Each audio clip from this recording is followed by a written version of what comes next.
ओम शांति। आज का बहुत सुंदर विषय है, नम्रता ही महानता है।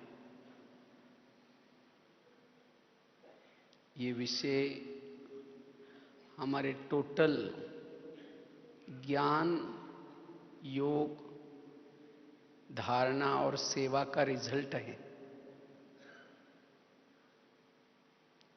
जैसे स्कूल और कॉलेज में बच्चे पढ़ते हैं, उसको कहा जाता है विद्या ददाति विनयम। माना इस बच्चे ने पढ़ाई पढ़ी, उसके विनम्रता से पता चलता है। वास्तव में उस भौतिक शिक्षा से विनम्रता नहीं आती, लेकिन यहाँ जो बाबा हमें ज्ञान और योग सिखाता है,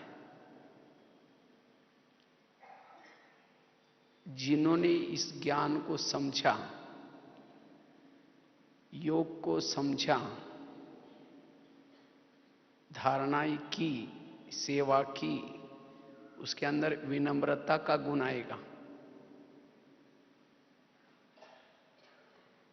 और विनम्र वाला ही सबका प्रिय बनता है। जिसके अंदर विनम्रता आई, वो सबका प्रिय बनता है।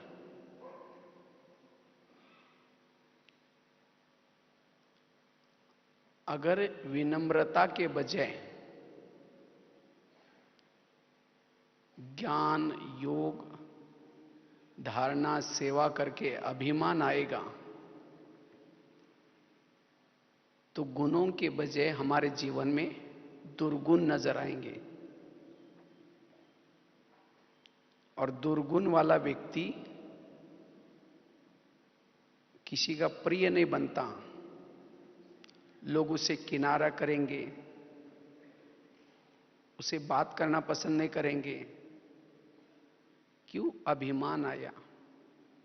इसीलिए बाबा कहते, बच्चे चेक करो, क्या मेरे अंदर नम्रता आई?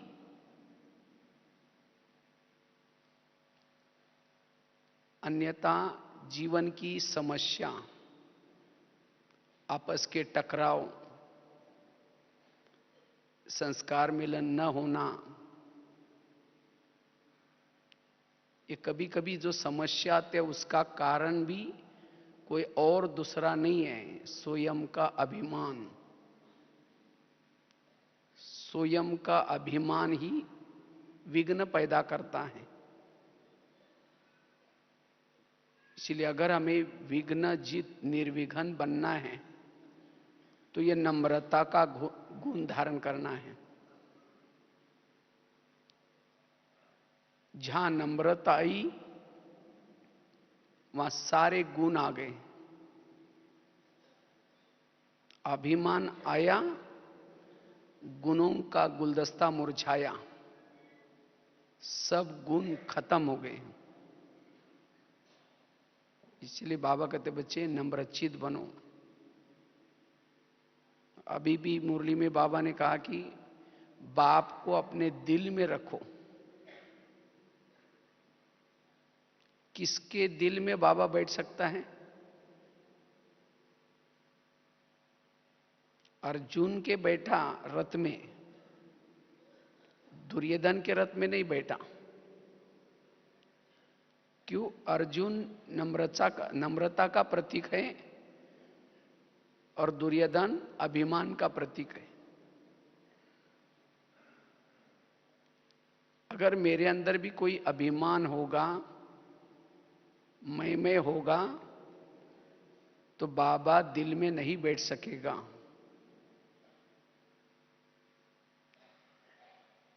अभिमान वाला क्वेश्चन करता रहेगा, ये क्यों, कैसे?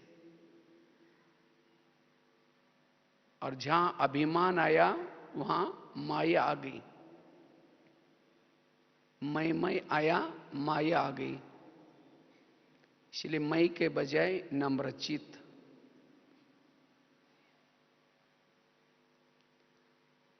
तो जितना हमारे अंदर नम्रता आएगी उतना अन्य दूसरे गुण भी, शक्तियां भी हमें मदद करेगी। वो आत्मा सदा खुश रह सकते हैं जो नम्रचित है। अभिमान वालों की खुशी गायब होती है।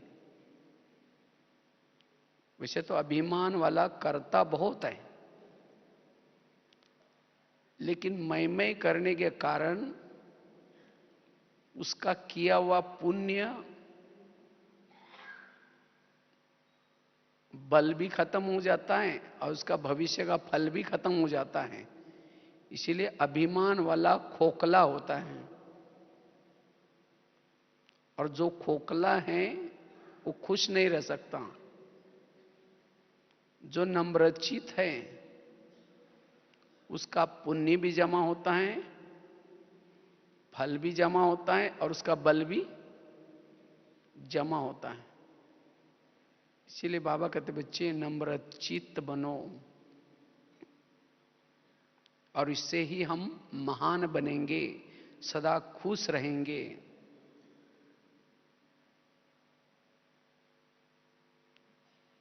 जिसके अंदर अभिमान है, अभिमान वाला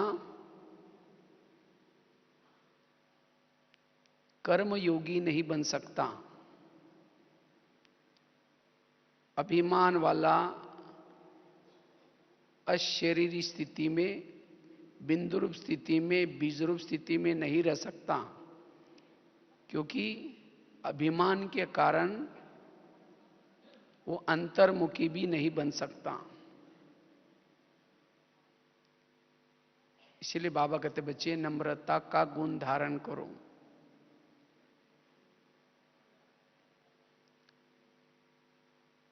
क्योंकि जितना हम ज्ञान में आगे बढ़ते हैं, पुरुषार्थ में आगे बढ़ते हैं, हमें बहुत सारी कुछ सेवा का चांसेस भी मिलता है। बाबा हमारे से कुछ करके भी लेता है, लेकिन जितना आगे बढ़ेंगे ये मैंपन सूक्ष्म साथ में आता है, वो अंत तक रहेगा। बाकी छोटे छोटे काम क्रोध इसके ऊपर जीत प्राप्त करना इजी है, सरल है, लेकिन अभिमान को समझना इतना सरल नहीं है। वो बड़े रॉयल रूप में आता है। इसलिए बाबा कहते हैं मैं करने वाली बकरियां नहीं चाहिए। मैं करने वालों को क्या कहेंगे? बकरी है, निरहंकारी।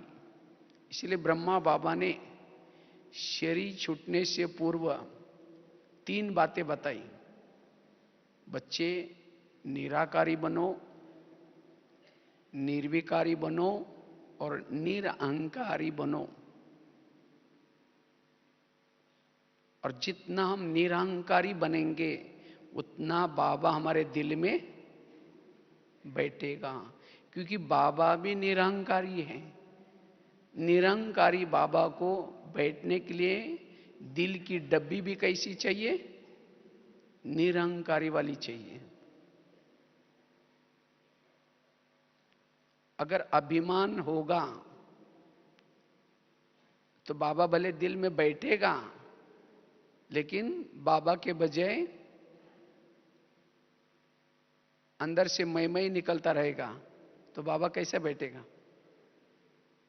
इसीलिए बाबा को दिल में बिठाने के लिए क्या चाहिए?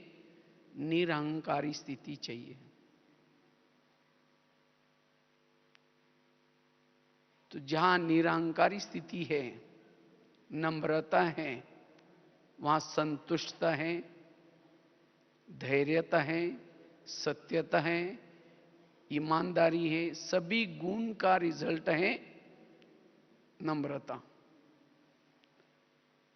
और जहां नम्रता आई, नम्रता वाला कभी भी मरता नहीं है। न मरता,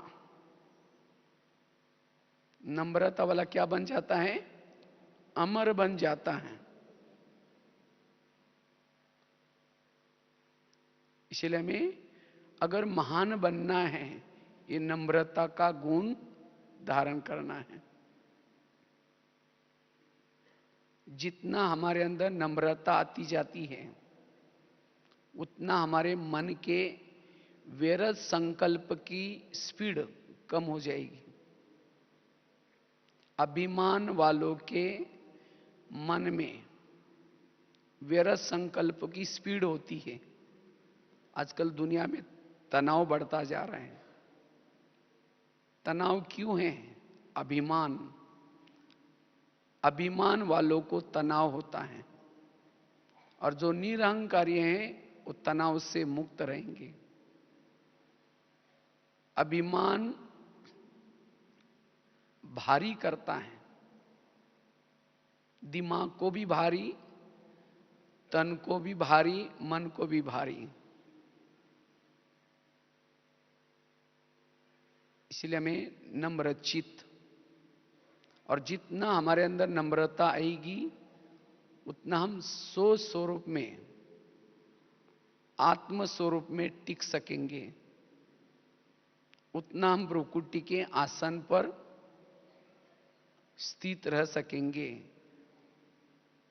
जितना नम्रता आएगी उतना भ्रुकुटी में आत्मा का दीप जलता रहेगा।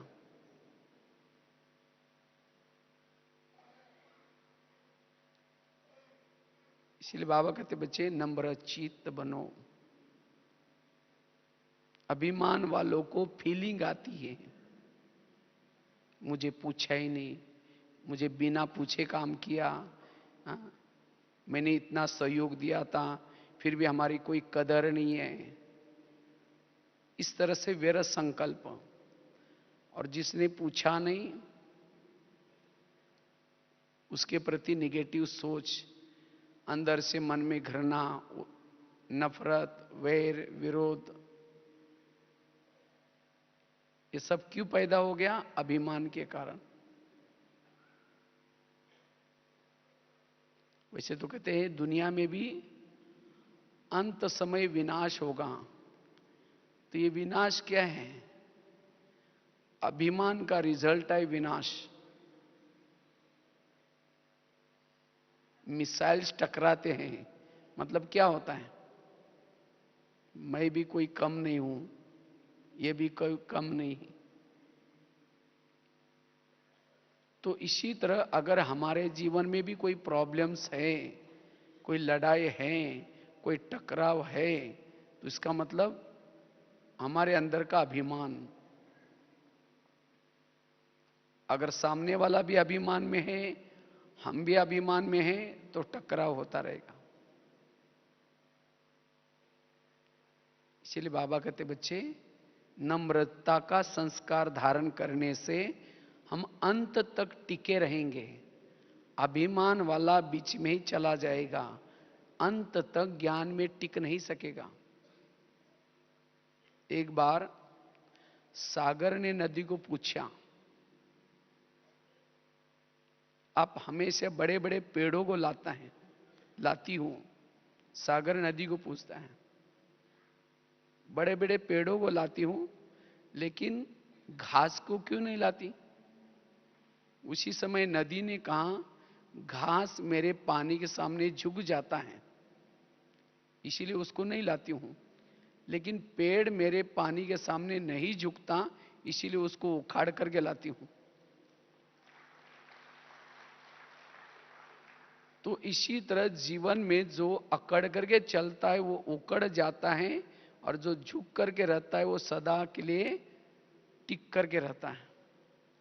इसलिए हमें जीवन में झुकना सीखना है, नम्रता धारण करनी है। अगर मेरे जीवन में नम्रता नहीं है, इसका मतलब मैंने ज्ञान को समझा ही नहीं, मेरे पास ज्ञान की कोई कमी है, योग का अनुभव नहीं किया है। जिसको आज बाबा ने बोला शीतल बनना, ये शीतलता क्या है? हमारे अंदर का मैपन बिल्कुल खत्म हो जाए,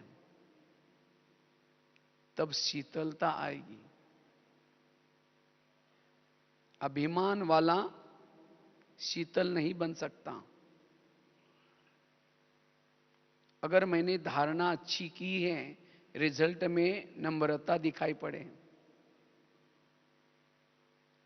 सेवा को यथार्थ समझा है, सेवा कराने वाला कौन है, चांस देने वाला कौन है, अगर समझा है तो सेवा का भी अभिमान नहीं आएगा। और जितना नम्रचित होगा उतना दूसरों को भी सम्मान देगा और स्वयं भी सम्मान में टिक सकेगा। जो नम्रचित होता है वो दूसरों को भी सम्मान देगा और खुद सम्मान में रहेगा। अभिमान वाला दूसरों को भी सम्मान नहीं देता और स्वयं भी सम्मान में नहीं टिक सकता। इसलिए बाबा कहते बच्चे चेक करो, और इस अभिमान के जहर को, अभिमान एक प्रकार का जहर है, जिस जहर से हमारे अंदर का सब कुछ खराब हो जाता है। कितना भी सेवा की, उसमें अभिमान आया कि भी मेहनत के ऊपर पानी फिर जाता है।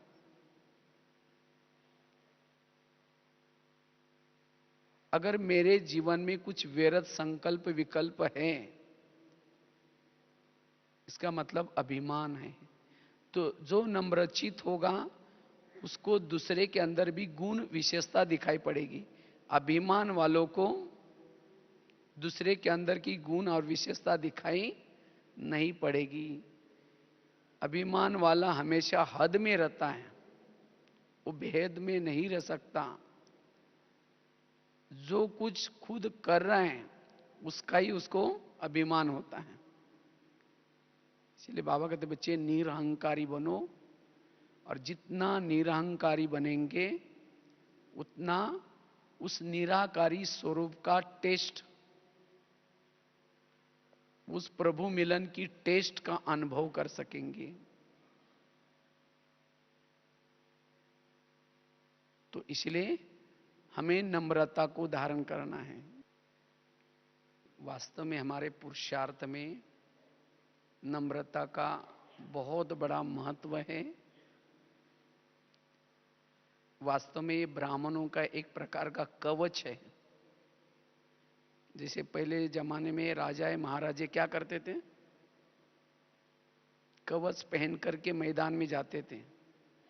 इसी तरह हमें भी सारा दिन इस नम्रता का कवच पहन करके रखना है, ताकि किसी के मान अपमान निंदा स्तुति में भी हमारी समान स्थिति रह सके।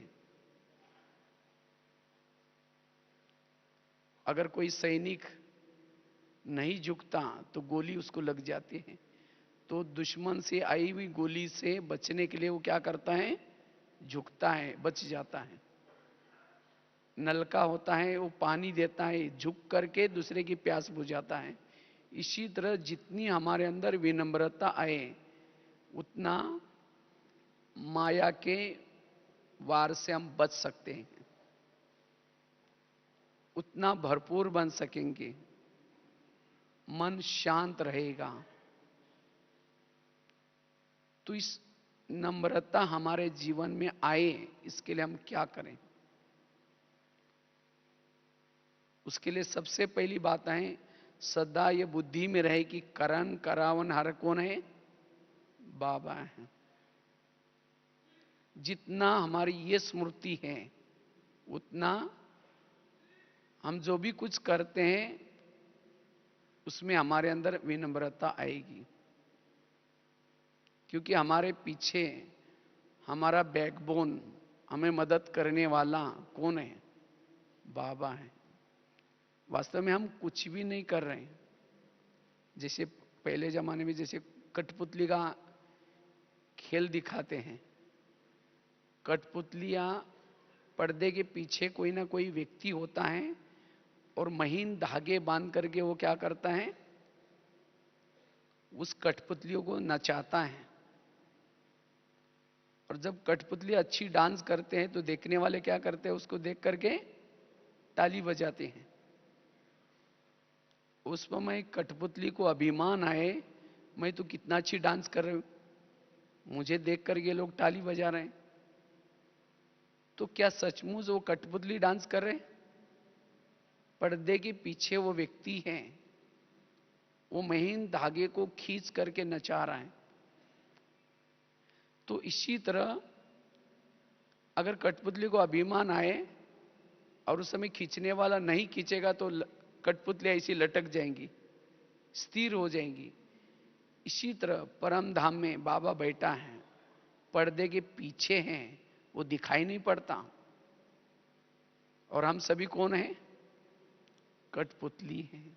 हमारे सबके धागे उसके हाथ में हैं और वहां से वो सेवा कराता है, कार्य कराता है। लेकिन उस कार्य में जब हमारी वाहवाह होती है तो हम क्या समझते हैं, मैंने बहुत अच्छा किया, मैं बहुत अच्छा करता हूं। अगर मैं करेंगे तो बाबा क्या करेगा, हमारे से कार्य करना बंद कर देगा, तो हम वही लटक जाएंगे। इसीलिए बाबा कहते, बच्चे उस कराने वाले बाबा को कभी ना भूलो। जितना बाबा बाबा करते रहेंगे, बाबा आपको यूज करेगा, आपको हेल्प करेगा, मदद करेगा। मैं करेंगे तो बाबा की मदद नहीं मिलेगी। इसलिए दुनिया में भी कहते हैं ना, अगर प्रभु को प्रसन्न करना है तो क्या करते हैं, बलि चढ़ाते हैं। तो कौन सी बलि है? हम भी सारा जन जो मैं करते हैं, उस मैं की बलि चढ़ानी है। इसलिए कहते हैं ना, अल्लाह को प्यारी है कुर्बानी। कौन सी कुर्बानी? इस मैंपन की कुर्बानी। और जितना हमें ये लगे कि बाबा कराता है तो बाबा की याद भी सहज रहेगी। आज बाबा क्यों भूल जाता है? क्योंकि हम समझते मैं करता हूं, मैं और मैं के कारण बाबा की याद भूल जाते हैं। तो बाबा को सहज याद करना है तो क्या करना है? करण करावनहार कौन है? बाबा है। बाबा कराता है। जितनी यह स्मृति है, अभिमान से मुक्त। कितना भी कार्य कराया, वाह वाह हो गई। क्योंकि जब हम महिमा को बाबा को स्वीकार कराते हैं, बाबा को अर्पण करते हैं, तो अगर कभी ग्लानि होती है, निंदा होती है, उसका दुख, उसका पेन अनुभव नहीं होगा। कई क्या करते, महिमा स्वीकार करते, उसका आनंद लेते हैं। और जब कई ग्लानि होती है, निंदा होती है, उसका दुख सहन करना मुश्किल होता है फिर। इसलिए महिमा को प्रभु अर्पण कर दो। बाबा ने कराता है, बाबा कराता है। क्योंकि हमारी वैल्यू कब है? जब हमारे साथ बाबा हैं। जैसे एक के साथ अगर 0 है तब उसकी प्राइस क्या होगी? 10। और 0 लगेगी तो प्राइस क्या हो जाएगी? 100। इसी तरह जितना हमारे साथ 0 ऐड होता रहेगा, बाबा ऐड होता रहेगा, तो हमारी कीमत बढ़ती रहेगी। अगर बाबा हमारे से दूर होगा तो हमारी कीमत भी घट जाएगी। इसीलिए विनम्रता का आधार है करण करावनहार कौन है? बाबा है। कहते एक व्यक्ति था, वो काफी दान करता था, हमेशा दान करता था। लेकिन जब भी दान करता था, वो हमेशा क्या करता था, अपने हाथ से तो देता था, लेकिन उसका सिर पीछे होता था। जिसको दान देता था उसको देखता भी नहीं था वो। तो आखिर लोगों को समझ में नहीं आता कि वो ऐसा क्यों करते हैं। तो एक बार किसी ने उसको पूछा कि आप ऐसा क्यों करते हैं? तब वो कहता है कि वास्तव में भले हाथ तो मेरे हैं, लेकिन इस हाथ के द्वारा देने वाला दूसरा है। लेकिन ये लोग मेरी महिमा करते हैं इसीलिए मुझे शर्म आती है, इसीलिए मैं पीछे मुंह करके देता हूं। इसीलिए भले हमने प्रैक्टिकल में दे रहे हम लोग, लेकिन इसके पीछे देने वाला कौन है? बाबा दे रहा है। इसीलिए करण करावनहार बाबा है। जितनी ये स्मृति रहेगी उतना हमारे अंदर कर्तापन के भाव से न्यारे, कर्म योगी, कर्मातीत स्थिति बनेगी। जितना कर्तापन का भाव रहेगा हमारा ध्येयभान नहीं छूटेगा। इसलिए आत्माभिमानी बनने का साधन है करण करावनहार बाबा की स्मृति। दूसरी बात है, अगर मैंपन से मुक्त बनना है तो जितनी भी कला है, जितनी भी हमारे अंदर विशेषता है, ये सब किसकी देन है? ये प्रभु की देन है। जब हम इस ज्ञान मार्ग में आते हैं तो आने से पूर्व हमारा जीवन कुछ अलग ही रहता है, लेकिन बाबा क्या करता, हमारा भाग्य बनाने के लिए कुछ ना कुछ कला या विशेषता गिफ्ट रूप में देता है, प्रभु का प्रसाद के रूप में देता है। लेकिन कभी कभी उस प्रभु की दी हुई गिफ्ट को, कला को अगर हम अपना समझ लेते हैं तब जाकर के अभिमान आता है। वो कला के द्वारा सेवा भी नहीं होगी। इसलिए कोई भी कला या विशेषता या गुण ये प्रभु की देन है। ये समझ करके चलने से हमारे अंदर क्या आएगी? विनम्रता आएगी। और जितना हमारे अंदर विनम्रता आएगी, जितना हम बड़े होकर के भी कार्य छोटा भी करते हैं वो महान बन जाते हैं। जैसे हमारे बाबा ने, ब्रह्मा बाबा ने, इतनी बड़ी हस्ती थी, जिनके तन में शिव बाबा आते थे तो भी गोबर के उपले लगाते थे। बाबा को कभी नहीं लगा कि मैं इतना बड़ा संस्था का संस्थापक हूं, मेरे अंदर शिव बाबा आता है। लेकिन नहीं, बाबा ने इतना बड़े महान होने के बावजूद भी छोटे छोटे कर्म करके सिखलाया। यह है निरहंकारिता। इसी तरह हमारे अंदर भी कोई भी छोटा मोटा काम करते हैं तो भी हमारे अंदर कभी भी अभिमान ना आ जाए। इसलिए गुण और कला किसकी देन है? बाबा की देन है, प्रभु की देन है। तो जितना प्रभु की समझेंगे उतना प्रभु भी याद आएगा और हमारे अंदर विनम्रता आएगी। एक बहुत सुंदर घटना है। एक राजा था, सेठ जी थे, और उस सेठ जी क्या करते थे, बहुत कहीं भी जब जाते थे उस सेठ जी को, बहुत बड़े सेठ जी थे, उसको जहां भी लोग देखते थे उनको नमस्ते बोलते थे, राम राम बोलते थे, सलाम बोलते थे। लेकिन जब सेठ जी को नमस्ते या राम राम या सलाम बोलते थे लोग, तो वापिस वो क्या करते थे, कह देंगे बोल करके वापिस ये करते थे। वास्तव में देखा जाए तो लोग क्या करते हैं, नमस्ते बोलने के बाद वापिस नमस्ते बोलते हैं, राम राम बोलने के बाद वापिस राम राम बोलते हैं। लेकिन शेठ जी क्या बोलते थे, कह देंगे, बता देंगे। तो लोगों को वंडर लगता था आखिर ऐसे क्यों बोलते हैं। तो एक दिन एक व्यक्ति ने हिम्मत करके पूछा, सेठ जी आप ऐसे क्यों बोलते हैं। तो उसी समय सेठ जी हंसने लगे, कहते इसके पीछे भी कुछ राज है। कहते मैं तो बहुत गरीब था, और जब मैं गरीब था तो मुझे ना कोई नमस्ते बोलता था, ना कोई राम राम बोलता था, ना कोई सलाम बोलता था। लेकिन एक बार मुझे लक्ष्मी माता प्रसन्न हो गई, और जिसके कारण मैं सेठ जी बन गया। और सेठ जी बनने के बाद मुझे नमस्ते, राम राम या सलाम बोलते हैं। तो वास्तव में यह सब मुझे नहीं बोलते, वो सब बोलते हैं मेरे पास आई हुई लक्ष्मी को, मैं तो वही हूं जो गरीब था, मैं तो वही हूं जो मुझे कोई लोग देखते भी नहीं थे, कोई बोलते भी नहीं थे। इसलिए सारा दिन में जो भी लोग नमस्ते, सलाम या राम राम बोलते हैं, मैं इन सभी को गिनता हूं। और गिन करके जब घर में जाता हूं, जो घर में मेरा फोटो रखा है लक्ष्मी माता का, उसके पास जाकर के वो लक्ष्मी माता को बोलता हूं, हे लक्ष्मी माता, आज इतने लोगों ने आपको नमस्ते बोला है, इतने ने राम राम बोला है, इतने ने सलाम बोला हुआ है। इसी तरह आज जितने भी हमें चाहे कोई सेवा के द्वारा महिमा हो रहे, कोई हार फूल चढ़ा रहे, कोई बहुत महिमा हो रहे, ये सब किसके कारण?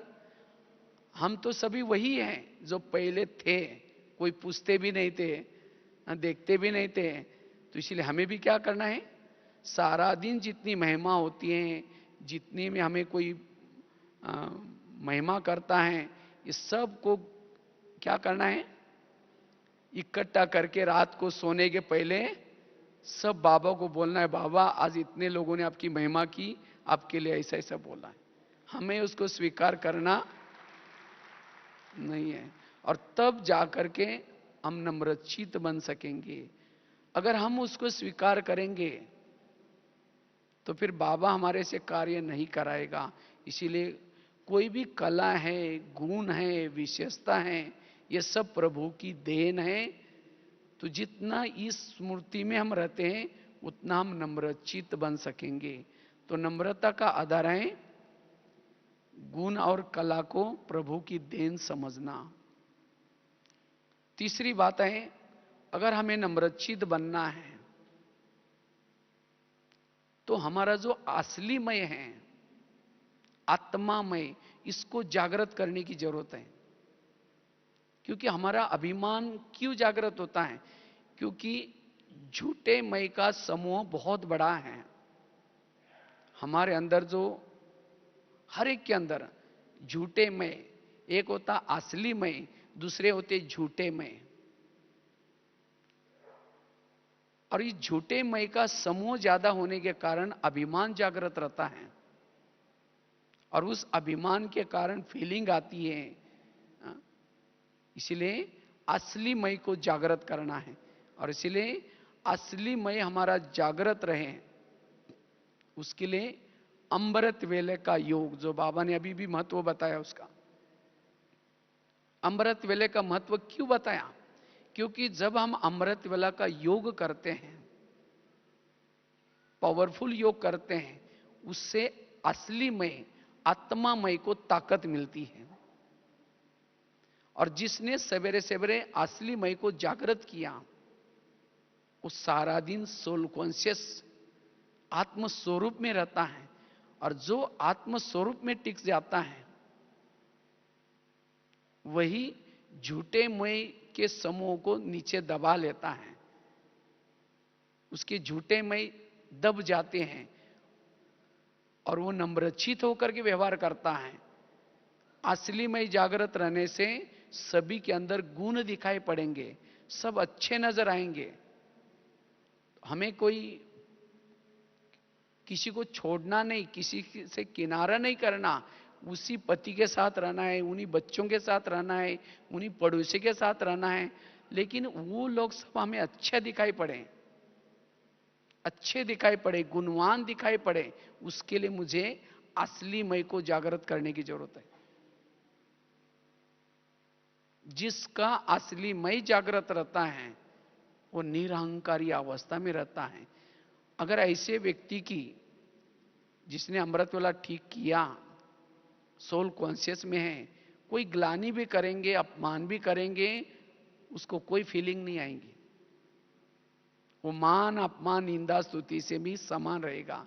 इसलिए हमें अमृत वेले के ऊपर ध्यान। दूसरी बात है, क्लास के पहले भी थोड़ा सा योग करना, फिर मुरली। ये तीन बातें ब्राह्मण जीवन में इंपॉर्टेंट है। जो ये तीन बातों के ऊपर ध्यान देता, अमृत वेला का योग, क्लास के पहले का योग और मुरली, वो सारा दिन नम्रचित होकर के रहता है, उसका आत्मा का दीपक सदा जागृत रहता है। इसलिए हमें ये असली मैं को जागृत रखना है, जिसे झूठे मैं धनवान हूं, मैं गुणवान हूं, मैं बहुत कलावान हूं, ये सब हमारे झूठे मैं हैं। तो इसीलिए झूठे मैं जिसको बाबा कहते देह भान, देहाभिमान, ये भी एक देहाभिमान है। इसलिए देह अभिमान को दबाने का साधन है अमृत वेले का योग, मुरली और क्लास के पहले का योग, जिसे हम आत्म स्वरूप में टिक जाएंगे। तीन बातें बताई। पहली बात बताई, अगर हमें आत्माभिमानी बनना है, नम्रचित बनना है, उसके लिए तीन बातें बताई। तीन बातों को हमें अपने जीवन में बार बार यूज करना है। जो भी कला है, विशेषता है, ये प्रभु की देन है। मैं एक कठपुतली हूं, करण करावन कौन है? बाबा हैं। और तीसरी अमृत वेले का योग। चौथी बात है सोमानों के अभ्यास। जितना हम सोमान में रहते हैं, क्योंकि सोमान वाला उसको मान शान की इच्छा खत्म हो जाती है। सोमान में रहने से आत्मा की प्यास बुझ जाती है।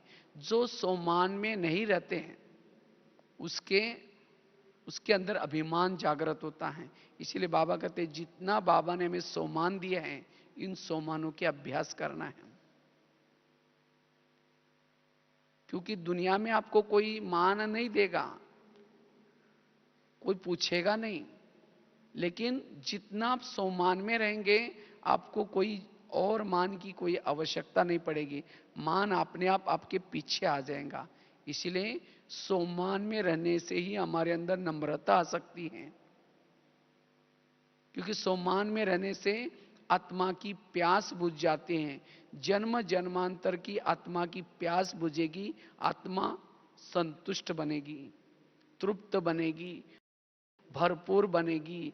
किसी दूसरे की वाहवाह की या जो वंदना करते उसकी कोई जरूरत नहीं पड़ेगी। हीरा कभी भी अपनी वैल्यू का ढिंडोरा नहीं बजाता। हीरा कभी छिप नहीं सकता। जो हीरा है वो चमकता ही है, वो कभी नहीं कहता मेरी कीमत इतनी है। इसलिए सोमान में रहने से ऑटोमेटिकली आत्मा की चमक बढ़ेगी। इससे आत्मा निरहंकारी बनेगी, नम्रचित बनेगी। इसलिए हमें अपने सोमान में रहना है। रोज अपने मन और बुद्धि को कोई ना कोई सोमान दो, तुम ये हो, तुम ये हो। हमें लगता है कोई हमें दूसरे कोई कहे आप अच्छे हो, अच्छा लगता है सुनने के लिए, लेकिन आज बाबा ने कितना हमें अच्छा अच्छा बोला, उसको अपने आप को याद दिलाना है, तुम ये हो। इससे हमारे अंदर विनम्रता जागृत होगी। और लास्ट की पांचवी बात है, अगर हमें नम्रता को धारण करना है, जैसे कहते हैं विद्या ददाति विनयम,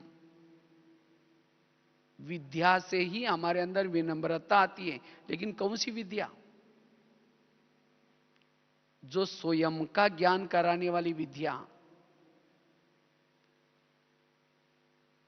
जो स्वयं का अनुभव कराती है वो विद्या, आत्मा अनुभव कराने वाली विद्या। और दूसरा परमात्मा को जानना। जिसने स्वयं को जाना, परमात्मा को यथार्थ जाना, लेकिन साथ में उसका अनुभव भी किया, उसके जीवन में विनम्रता आएगी। जिसने स्वयं के दर्शन नहीं किया, स्वयं का अनुभव नहीं किया, परमात्मा के अनुभव नहीं किया, उसके अंदर विनम्रता नहीं आ सकती। विनम्रता का आधार है ये दो चीजें। इसलिए हमें परमात्मा की पालना की अनुभूति, कितना प्यार से अब वो पढ़ा रहे हैं, कितनी प्राप्तियां करा रहे हैं, जितना उनकी प्राप्तियों को याद करेंगे, उसकी प्यार को याद करेंगे, उतना परमात्मा के स्वरूप का अनुभव होगा। जिसने परमात्मा के स्वरूप का अनुभव किया, अपने खुद के स्वरूप का अनुभव किया, वही विनम्रचित बन सकता है। इसीलिए बाबा बार बार कहते, बच्चे आत्मा समझो, मुझे याद करो। जितना आत्माभिमानी स्थिति में रहेंगे, नम्रता आएगी। इसीलिए बाबा कहते, बच्चे इसकी मेहनत करो। अगर हमारे में विनम्रता नहीं आएगी, हमारा अभिमान खत्म नहीं होगा, तो लास्ट में एक दूसरे की कमी दिखाई पड़ेगी, आपस में टकराव होंगे। अंत समय फेल में गिने जाएंगे। जिसमें अभिमान खत्म नहीं हुआ, वो फेल में गिने जाएंगे। अब लोग पता होगा, जब पांडव की विजय होती है और पांडव विजयी बनने के बाद पहाड़ी पर जाते हैं, और उस पहाड़ी का नाम था मेरू पर्वत। 5 पांडव, द्रौपदी, कुत्ता पहाड़ी पर जा रहे थे। तो पहाड़ी पर चलते चलते, लेकिन उस पहाड़ी का नियम था, उसके ऊपर वही चढ़ सकता है जो सत्य है और ईमानदार है। तो 5 पांडव, द्रौपदी, कुत्ता जब जा रहे थे, तो द्रौपदी अचानक गिर गई। तो भीम ने देखा द्रौपदी है ही नहीं, वापस गए, और जहां द्रौपदी गिर गई थी, उसकी महिमा करता है, कितनी अच्छी स्त्री थी, हमारे लिए कष्ट सहन किया, जंगल में रही, त्याग किया। युधिष्ठिर सुनता रहता है। लास्ट में युधिष्ठिर ने कहा, उसने सब कुछ छोड़ा, जंगल में रही, त्याग किया, लेकिन उसने लगाव नहीं छोड़ा। उसका सबके साथ प्यार था, अर्जुन के साथ एक्स्ट्रा लगाव था। इसीलिए वो पहाड़ी पर चल नहीं सकी, गिर गई। आगे गए, पांडवों को जाना था ऊपर, फिर आगे गए, नकुल गिर गया। आगे गए, सहदेव गिर गया। आगे गया, भीम भी गिर गया। आगे गया, अर्जुन भी गिर गया, और केवल कुत्ता और युधिष्ठिर स्वर्ग में चले गए। कहते हैं कुत्ते ने युधिष्ठिर को स्वर्ग में जाने की मदद की। ये शास्त्रों में लिखा जाता है। कुत्ता मतलब कोई प्रैक्टिकल कुत्ते की बात नहीं है। कुत्ता अर्थात युधिष्ठिर के अंदर ईमानदारी थी। वो पांडवों को जितना मानता था, उतना कौरवों को भी रिगार्ड, रिस्पेक्ट देता था। तो नकुल क्यों गिर गया? क्योंकि उसके अंदर अपने बुद्धि का अभिमान था। सहदेव क्यों गिर गया? अपने सहयोग का अभिमान था। भीम क्यों गिर गया? अपने शक्ति का, बल का अभिमान था। और अर्जुन क्यों गिर गया? अपने तीर चलाने का अभिमान था। और केवल युधिष्ठिर जीत गया। ये सब संगम के यादगार हैं।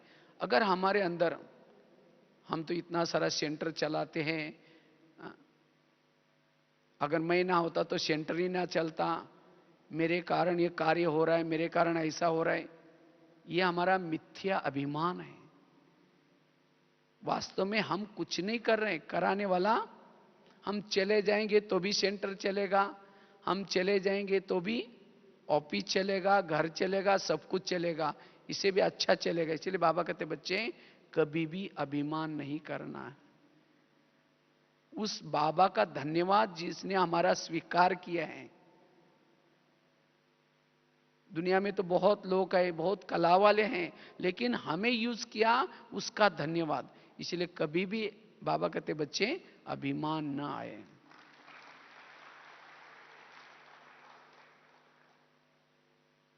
कईयों को लगता है भाई हमारे जिज्ञासु है, हमारा सेंटर है, हमारा। अब जिस दरी पर कोर्स कर रहे, वो दरी किसी और ने ला करके दिए हैं। जिस कुर्सी पर बैठे, वो कुर्सी भी किसी और की है। जो हम किताब पढ़ रहे, वो किताब किसी और ने ला करके दिए हैं। जो ज्ञान है, किसी और का ज्ञान है। जिसका खा करके हम बोल रहे हो, भोजन किसी और ने दिया। तो आज वो जिज्ञासु बना, उसके लिए कितने लोगों के हाथ लगे हैं? 1000 लोगों के हाथ लगे तब तो जिज्ञासु बना। तो मेरा कहां के हो गया? इसीलिए बाबा कहते बच्चे कभी भी मेरा कुछ भी नहीं, कराने वाला बाबा है। इसीलिए नम्रता का संस्कार, अन्यथा नम्रता नहीं होगी तो अंदर से संकल्प विकल्प चलेंगे, मैं। इसीलिए बाबा कहते बच्चे ये मैंपन की पूछ को क्या करो, जब तक ब्राह्मण आत्माएं मैंपन के पूछ को आग नहीं लगाएंगे, मैंपन नहीं छोड़ेंगे, नम्रचित नहीं बनेंगे, तब तक ये दुनिया को आग नहीं लगेगी। अगर हमारा मैंपन का पूछ रह गया, जिसको पूछ है वो सतयुग में नहीं आएंगे, कहां आएंगे? त्रेता युग में। क्योंकि त्रेता युग में जितने भी राम के भगत है सबको पीछे से पूछ है।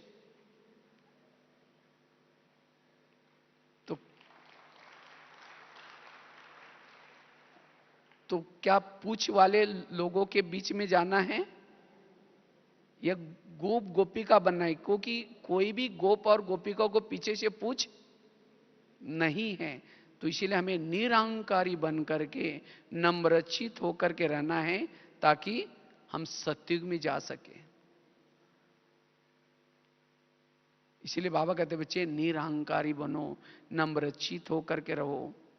जो नम्रचित है उसके जीवन में नो प्रॉब्लम, कोई भी प्रॉब्लम नहीं है, कोई भी समस्या नहीं है। जिसके अंदर अभिमान है उसके अंदर समस्या ही समस्या। हाँ, इसके साथ बनती नहीं, इसके साथ बनती नहीं। इसीलिए बाबा कहते बच्चे अगर हमें निरहंकारी निर्विघ्न बनना है तो हमें निरहंकारी बनने की जरूरत है। जितना हम निरहंकारी बनेंगे उतना ना दूसरे बड़ों के लिए प्रॉब्लम है, ना औरों के लिए प्रॉब्लम है, ना खुद के लिए प्रॉब्लम है। इसीलिए बाबा कहते बच्चे नम्रचित रहना है। नम्रचित वाला दूसरों से भी सीख सकता है। इसीलिए दीदी हमेशा कहती थी मर मर मर, झुक झुक झुक, सीख सीख सीख। जीवन में मरना सीखो, सीखना सीखो, झुकना सीखो। हमेशा हमें झुकना है। कौन झुक सकता है? जो नम्रचित है। अगर अभिमान है तो झुकेगा नहीं, कहेंगे मैं क्यों झुकूं, उसको पहले झुकना चाहिए। वो कहेगा मैं क्यों और वो कहेगा मैं क्यों। और अभिमान वाला फिर टकराता है। इसीलिए वर्तमान समय अगर हमें कर्मातीत बनना है, बाप समान बनना है, निराकारी बनना है, तो इसलिए नम्रचित बनना जरूरी है। और जितना हमारे अंदर नम्रता आएगी, हर परिस्थिति में हर व्यक्ति के साथ एडजस्ट होकर के चलेंगे, सदा खुश होकर के रहेंगे, वो बुराई से भी अच्छाई देख करके चलेगा। इसीलिए वर्तमान समय इस अवस्था की जरूरत है। और इस अवस्था से ही हमारे दिल में दिलाराम बैठ सकता है। अगर दिलाराम को दिल में बिठाना है, हमारा दिल भला स्वच्छ चाहिए। अभिमान वालों का दिल अंदर कुछ बाहर कुछ, और जो अंदर बाहर कुछ है उसके दिल में दिलाराम नहीं बैठ सकता, वो अपने जीवन को महान नहीं बना सकता। इसीलिए वर्तमान समय हमें नम्रचित होकर के रहना है ताकि निरहंकारी स्थिति से हम निराकारी स्थिति का आनंद ले सकेंगे। और जितना निरहंकारी रहेंगे, गुण और शक्तियां हमें सदा इर्द गिर्द में हमारे रहेगी। जहां नम्रता है, गुण और शक्तियां उसके परछाई की तरह पीछे रहती है और उससे हम महान बनते जाएंगे। तो यह है वर्तमान समय का पुरुषार्थ। ओम शांति।